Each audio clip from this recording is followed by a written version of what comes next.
ನಮಸ್ಕಾರ. ನಾನು ನಿಮ್ಮ ಭಾಗ್ಯನಾರಾಯಣ ಬೊಗ್ಗವರಪು. ನೀವು ನೋಡ್ತಾ ಇದ್ದೀರಿ ಸುದ್ದಿ ಸರ್ಕಲ್. ಬಿಜೆಪಿಯವರಿಗೆ ಒಂದು ರೋಗ ಇದೆ, ಹಿಂದೂ ಮುಸ್ಲಿಂ ಮಾಡೋ ರೋಗ. ಎಲ್ಲದರಲ್ಲೂ ಹಿಂದೂ ಮುಸ್ಲಿಂ. ಕೊನೆಗೆ ದಸರಾ ಉದ್ಘಾಟನೆಯಲ್ಲೂ ಸಹ ಹಿಂದೂ ಮುಸ್ಲಿಂ ತಗೊಂಬಂದು ಬಾನು ಮುಷ್ತಾಕ್ ಅನ್ನುವಂತಹ ಕನ್ನಡದ ಲೇಖಕಿ ಇಡೀ ಜಗತ್ತಿನ ಮುಂದೆ ಬುಕ್ಕರ್ ಪ್ರಶಸ್ತಿ ಪಡೆಯುವ ಮೂಲಕ ಕನ್ನಡವನ್ನು ಪರಿಚಯಿಸಿದಂತಹ ಲೇಖಕಿ. ಕನ್ನಡ ಸಾಹಿತ್ಯದ ಗುಣಮಟ್ಟ ಏನಿದೆ, ಅದರ ಗತ್ತೇನಿದೆ, ಅದರ ಶಕ್ತಿ ಏನಿದೆ ಅಂತ ಪರಿಚಯಿಸಿದಂತಹ ಲೇಖಕಿಗ ಅವಮಾನ ಮಾಡುವಂತಹ ಕೆಲಸವನ್ನು ಸಹ ಬಿಜೆಪಿಗರು ಮಾಡ್ತಿದ್ದಾರೆ. Just because she is a Muslim. ಆಕೆ ಮುಸ್ಲಿಂ ಅನ್ನುವಂತಹ ಒಂದೇ ಕಾರಣಕ್ಕೆ ಆಕೆಯನ್ನು ಅವಹೇಳನ ಮಾಡೋದು, ಆಕೆಯ ಬಗ್ಗೆ ಕೆಟ್ಟ ಕೆಟ್ಟ ಕಮೆಂಟ್ಗಳನ್ನು ಹಾಕೋದು, ಅದರ ಜೊತೆಗೆ ಆರ್ ಅಶೋಕ್ ಅನ್ನುವಂತಹ ಮತಿಹೀನ ವಿರೋಧ ಪಕ್ಷದ ನಾಯಕ, ಮಾಜಿ ಉಪಮುಖ್ಯಮಂತ್ರಿ, ಅಂಥ ಸ್ಥಾನಗಳಲ್ಲಿರುವಂತಹ ವ್ಯಕ್ತಿ ದನದ ಮಾಂಸ ತಿಂದು ಬರ್ತಾರೆ. ಈ ದೇಶದಲ್ಲಿ 70% ದಲಿತರು ದನದ ಮಾಂಸ ತಿಂತಾರೆ. ಕದ್ದು ಮುಚ್ಚಿ ಬ್ರಾಹ್ಮಣರು ತಿಂತಾರೆ. ಸಾಕಷ್ಟು ಜನ ಕದ್ದು ಮುಚ್ಚಿ ತಿಂತಾರೆ. OBCಗಳಲ್ಲೂ ತಿಂತಾರೆ. ಬ್ರಾಹ್ಮಣರೇ ಕದ್ದು ಮುಚ್ಚಿ ತಿಂತಾರೆ, ನಾನು ನೋಡಿದ್ದೇನೆ. ಹಾಗಿರ್ಬೇಕಾದ್ರೆ ಮುಸ್ಲಿಮರನ್ನು ಟಾರ್ಗೆಟ್ ಮಾಡೋದಕ್ಕೆ ಅವರ ಆಹಾರ ಪದ್ಧತಿಯನ್ನು ಟಾರ್ಗೆಟ್ ಮಾಡೋದು. ಆದರೆ ಅದಕ್ಕೆ ಸರಿಯಾದ ಕೌಂಟರ್ ಕೊಡುವಂಥದ್ರಲ್ಲಿ ST ಸೋಮಶೇಖರ್ ಈಗ ಸಫಲ ಆಗಿದ್ದಾರೆ. ST ಸೋಮಶೇಖರ್ ಸರಿಯಾದ ಕೌಂಟರ್ ಕೊಟ್ಟಿದ್ದಾರೆ. ವಿರೋಧ ಪಕ್ಷದ ನಾಯಕ ಹಂದಿ ತಿಂದು ಬನಶಂಕರಿ ದೇವಸ್ಥಾನಕ್ಕೆ ಹೋಗ್ತಾರಲ್ಲ, ಅದಕ್ಕೇನು ಹೇಳೋಣ ಅಂತ. ಯಾರದು ವಿರೋಧ ಪಕ್ಷದ ನಾಯಕ? ಆರ್ ಅಶೋಕ್ ತಾನೆ. ಆರ್ ಅಶೋಕ್ ಕೇಳಿರೋ ಪ್ರಶ್ನೆ ಅದು, ಉತ್ತರಿಸಬೇಕು ಆರ್ ಅಶೋಕ್. ದಿನ ಬೆಳಗಾದ್ರೆ ಇದೆ, ಮುಸ್ಲಿಮರು ತಿಂದ್ರೆ ಒಂದು, ಕೂತ್ಕೊಂಡ್ರೆ ಒಂದು, ಮಲಗಿದ್ರೆ ಒಂದು, ನಿಂತ್ರೆ ಒಂದು, ಮಾತಾಡಿದ್ರೆ ಒಂದು, ಮೌನವಾಗಿದ್ರು ಒಂದು. ಆಪಾದನೆಗಳ ಮೇಲೆ ಆಪಾದನೆ. ಈಗ ನಿಮ್ಮ ಮೇಲೆ ಆಪಾದನೆ ಬಂದಿದೆಯಲ್ಲಪ್ಪ ಆರ್ ಅಶೋಕ್. ಹೊಂದಿ ಮಾಂಸ ತಿಂದು ಬನಶಂಕರಿ ದೇವಸ್ಥಾನಕ್ಕೆ ಹೋಗಿದೆಯಂತಲ್ಲ, ಉತ್ತರ ಕೊಡ್ರಿ. ಆಗತ್ತಾ ನಿಮ್ಮ ಕೈಲಿ? ಇದೇ ರೀತಿ ತಾನೇ ನೀವು ಇನ್ನೊಬ್ಬರನ್ನ ಟಾರ್ಗೆಟ್ ಮಾಡೋದು, ದಲಿತರನ್ನಾಗ್ಲಿ, ಅವರ ಆಹಾರ ಪದ್ಧತಿ ಆಗ್ಲಿ, ಮುಸ್ಲಿಮರನ್ನಾಗ್ಲಿ, ಅವರ ಆಹಾರ ಪದ್ಧತಿಯನ್ನಾಗ್ಲಿ. ಕಾನೂನು ವಿರೋಧಿಯಾಗಿ ಏನಾದ್ರು ತಿಂತಿದ್ರೆ ಮಾತಾಡಿ, ಅದು ಬಿಟ್ಟು ಅವರ ಆಹಾರ ಪದ್ಧತಿಯಲ್ಲಿ ಏನಾದ್ರು ತಿಂತಿದ್ರೆ ಅದನ್ನೇನು ಮಾತಾಡೋದು? ಸೊ ನಾವು ಯು ಆನ್ಸರ್.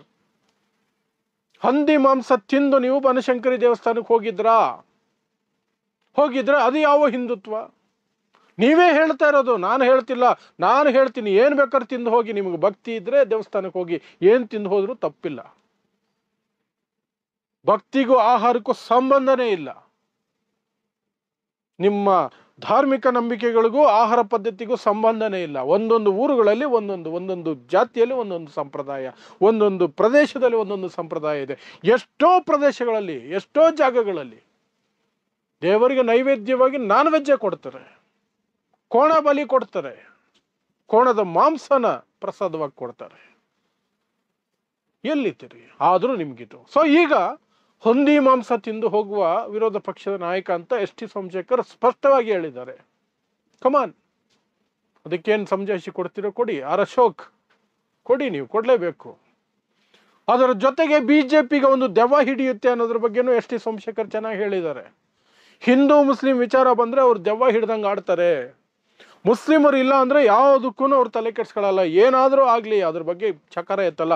ಮುಸ್ಲಿಮರ ಹೆಸರು, ಮುಸ್ಲಿಮರ ವಿಚಾರ ಬಂದುಬಿಟ್ರೆ ಸಾಕು, ಇವರೆಲ್ರಿಗೂ ದೆವ್ವ ಹಿಡ್ದಂಗಾಗತ್ತೆ ಅಂತ ಅದೇ ST ಸೋಮಶೇಖರ್ ಹೇಳಿದ್ದಾರೆ, ಬಿಜೆಪಿ ಮೇಲೆ ಹೇಳಿದ್ದಾರೆ. 100% ನಿಜ. ಏನು ಒಂದು ದೊಡ್ಡ ಅತ್ಯಾಚಾರ, ಕೊಲೆ ಏನಾದರೂ ನಡೀಲಿ, ಅದರಲ್ಲಿ ಸತ್ತವರು ಕೊಂದವರು ಇಬ್ರು ಹಿಂದೂಗಳಾಗಿದ್ರೆ ಇವರು ಬಾಯಿಗೆ ಗೂಟ ಬಡ್ಕೊಂಡಂಗೆ ಬಿದ್ದಿರ್ತಾರೆ. ಮುಸ್ಲಿಂ ಆರೋಪಿ ಸ್ಥಾನದಲ್ಲಿ ಇರಬೇಕಲ್ಲ ಇವರು ನಂಗನಾಚ್ ನೋಡೋಕ್ಕೆ. ರಸ್ತೆ ತಡೆ ಏನು, ದ್ವೇಷ ಭಾಷಣಗಳೇನು, ಆವಾಜ್ ಹಾಕೋದೇನು, ಖಡ್ಗ ಹಿಡೀರಿ ಅನ್ನೋ ಎಲ್ಲ ಶುರು ಹಚ್ಕೊಂಡ್ಬಿಡ್ತಾರೆ. ಯಾವ ಮಟ್ಟಕ್ಕೆ ಹೋಗಿ ದ್ವೇಷ ಬಿತ್ತಬೋದ ಸಮಾಜದಲ್ಲಿ ಎಲ್ಲ ಶುರು ಹಚ್ಕೊಳ್ತಾರೆ. ಅದೇ ಹಿಂದೂಗಳಾಗಿದ್ರೆ ಉಸಿರೇ ಇರಲ್ಲ. ಅದರಲ್ಲೂ ದಲಿತರಿಗೆ ಏನಾದರೂ ಸಮಸ್ಯೆ ಆದರೆ, ಮಾಡಿರುವವನು ಮೇಲ್ಜಾತಿ ಅಂತ ಕರೆಸ್ಕೊಳ್ಳುವಂತಹ ಕೀಳು ಮನಸ್ಥಿತಿಯವರಾಗಿದ್ದರೆ ಚಕಾರ ಎತ್ತಲ್ಲ. ಬಾಯಿ ಅವ್ರಿಗೆ ಆ್ಯಕ್ಚುಲಿ ಮಾತು ಬರುತ್ತೆ ಅನ್ನೋದೇ ಜನಕ್ಕೆ ಗೊತ್ತಾಗದಂಗೆ ಇದ್ದು ಬಿಡ್ತಾರೆ. ನಾವು ಹುಟ್ಟು ಮೂಗುರು ಅನ್ನೋ ಥರ ಇದ್ದು ಬಿಡ್ತಾರೆ. ಇದು ಇವರದ್ದು. ಅದೇ ನಿಜವಾಗ್ಲೂ ಎಸ್ ಟಿ ಸೋಮಶೇಖರ್ ಹೇಳಿದ್ರಲ್ಲಿ ನಿಜ ಇದೆ. ದೆವ್ವ ಹಿಡಿದು ಬಿಡುತ್ತೆ ಇವ್ರಿಗೆ ಹಿಂದೂ ಮುಸ್ಲಿಂ ಅಂದ ತಕ್ಷಣನೇ. ದಿನ ಬೆಳಗಾದ್ರೆ ಇದೇ ಕಥೆ ಇವ್ರದ್ದು ಅಂತ. ಸೊ ಕಾಂಗ್ರೆಸ್ಸಿನಿಂದ ಬರಬೇಕಾದಂತಹ ಕೌಂಟರ್ಗಳು ಬಿಜೆಪಿಗೆ ಎಸ್ ಟಿ ಸೋಮಶೇಖರ್ ಅವ್ರ ಮೂಲಕ ಬಂದಿರೋದು ಒಳ್ಳೆಯದು. ಯಾಕಂದ್ರೆ ಎಸ್ ಟಿ ಸೋಮಶೇಖರ್ ಮೊನ್ನೆವರೆಗೂ ಬಿಜೆಪಿ MLA, ಈಗ ಇಂಡಿಪೆಂಡೆಂಟ್ MLA. ಯಾಕೆಂದ್ರೆ ಬಿಜೆಪಿಯಿಂದ ಅವರನ್ನ ಉಚ್ಚಾಟನೆ ಮಾಡಿದ್ದಾರೆ. ಕಾಂಗ್ರೆಸ್ ಅಲ್ಲೇ ಇದ್ದಿದ್ದು, ಕಳೆದ ಬಾರಿ ಜಂಪ್ ಆಗಿದ್ರು ಬಿಜೆಪಿಗೆ, ಈಗ ಅಟ್ಯಾಕ್ ಮಾಡ್ತಿದ್ದಾರೆ. ಆದ್ರೆ ಕಾಂಗ್ರೆಸ್ನವ್ರು ನೋಡಿ, ಅವರ ಜವಾಬ್ದಾರಿ ಅದು. ಯಾಕಂದ್ರೆ ಅದು ಹೇಳಿ ಅವರು ಓಟ್ ಪಡ್ಕೊಂಡಿರೋದು.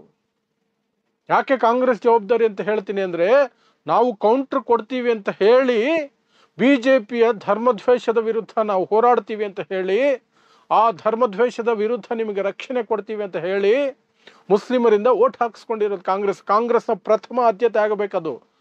ಬಟ್ ಅವರು ಓಟ್ ಹಾಕ್ಸ್ಕೊಳ್ಳೋವರೆಗೂ ಸುಮ್ಮನೆ ಚೆನ್ನಾಗಿ ಬೆಣ್ಣೆ ಹಚ್ತಾರೆ. ಆಮೇಲೆ ಯಥಾ ಪ್ರಕಾರ ಯಾರೇನಂದ್ರೂ, ಮುಸ್ಲಿಮರನ್ನು ಏನಾದರೂ ಅನ್ನಲಿ, ದಲಿತರನ್ನು ಏನಾದರೂ ಅನ್ನಲಿ, ಏನಾದರೂ ಆಗಲಿ ಸೈಲೆಂಟಾಗಿರ್ತಾರೆ. ವೋಟ್ ಬ್ಯಾಂಕ್ ಅಂತ. ಆದರೆ ಎಸ್ ಟಿ ಸೋಮಶೇಖರ್ ಇವತ್ತು ಮಾತಾಡಿದ್ದಾರೆ, ಪರವಾಗಿಲ್ಲ, ಒಂದು ಮಟ್ಟಕ್ಕೆ ಓಕೆ ಅನ್ನಿಸ್ತು.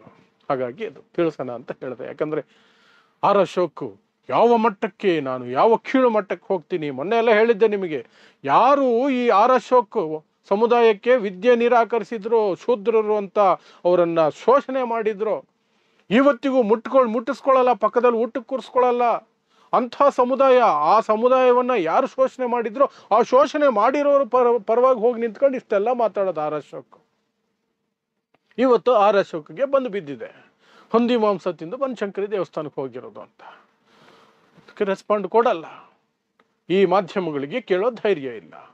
ಹೇಡಿಗಳು ಮಾಧ್ಯಮಗಳು, ಅವ್ರಿಗೆ ಬೇಕಾದ ಮಾತ್ರ, ಹೇಡಿಗಳು ಮಾತ್ರ ಅಲ್ಲ, ದ್ವೇಷಗಳು, ಧರ್ಮದ್ವೇಷಿಗಳು, ಮುಸ್ಲಿಂ ದ್ವೇಷಿಗಳು ಮಾಧ್ಯಮಗಳು. ನೇರವಾಗಿ ಹೇಳ್ತೀನಿ, ಮುಸ್ಲಿಂ ದ್ವೇಷಿಗಳು. ಹಾಗಾಗಿ ಇಂತಹ ಬಿಜೆಪಿಯನ್ನು ಇಕ್ಕಟ್ಟಿಗೆ ಸಿಲುಕಿಸುವಂಥದ್ದನ್ನು ಯಾವುದನ್ನು ಕೇಳಲ್ಲ.